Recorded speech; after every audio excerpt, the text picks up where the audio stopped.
আসসালামু আলাইকুম সুপ্রিয় ফলোয়ার্স এবং ভিউয়ার্স। আজকে আমি আপনাদেরকে দেখাতে চলেছি কি করে আলু ভর্তা করতে হয়।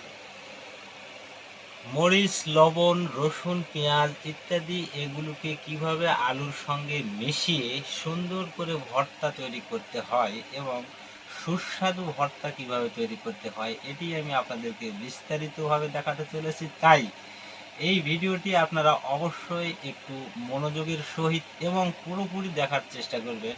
ধন্যবাদ।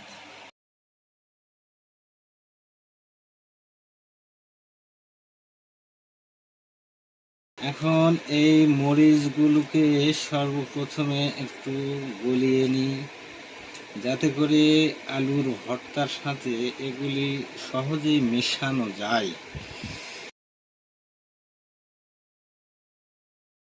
অনেকগুলি আলু ভর্তা করাটা মোটামুটি একটা কঠিন কাজের মধ্যেই পড়ে। প্রচুর পরিমাণ ঝাল হয়ে গেছে, এত ঝাল লাগে।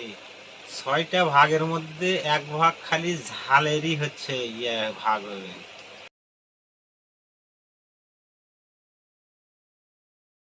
এই যে লবণ,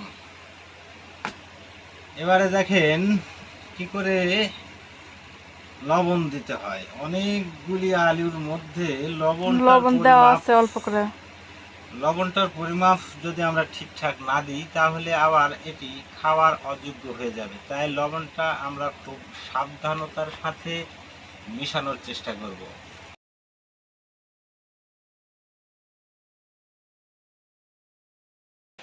এই তো একটু পরিমাণ তেল দিয়ে নিলাম। এখন এই তেল, লবণ আর ঝাল এবং রসুন পেঁয়াজগুলিকে সুন্দর করে আলু ভর্তার সাথে আমরা মিশিয়ে দিব।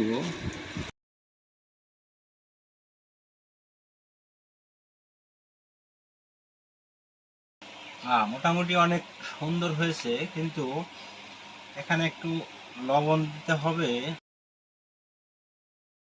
একটু সামান্য পরিমাণে তেল দিতে হবে, তাহলে মোটামুটি সম্পূর্ণ হবে বলে আশা করা যাচ্ছে।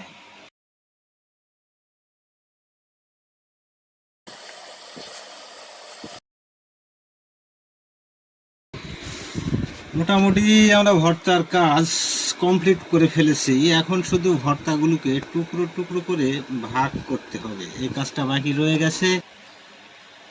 তো যদি ভিডিওটি ভালো লাগে তাহলে অবশ্যই চ্যানেলটির পাশে থেকে সব সময় সাপোর্ট করে যাবে।